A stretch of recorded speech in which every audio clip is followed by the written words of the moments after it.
The governor of the Bank of Korea says he expects, barring any surprises, that the local economy will keep its growth momentum through next year, thanks to strong exports, and it'll grow by 3%. Kim Ji-yeon has this report.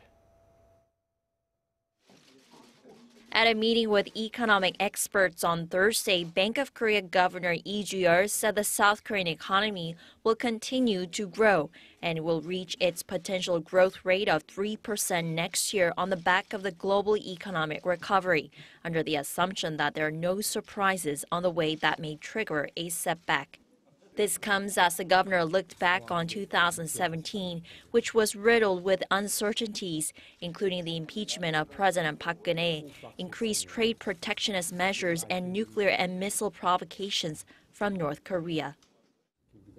Despite these hardships, the local economy has managed to keep its growth rate in the 3% range this year, mainly due to companies' efforts to achieve high levels of exports.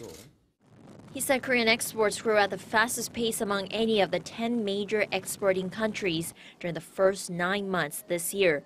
Its trade volume exceeded $1 trillion for the first time in 3 years.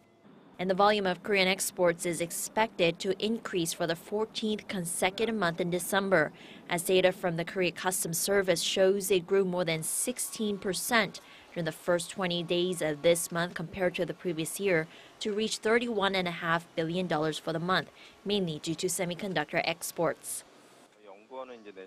We're forecasting a more pessimistic growth outlook for the local economy next year at 2.8%, slightly lower than the BOK's projection.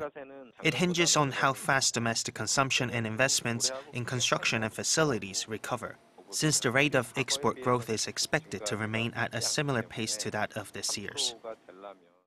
The BOK governor did, however, cite normalization of monetary policies, including rate hikes by major economies, as a risk that could hamper growth.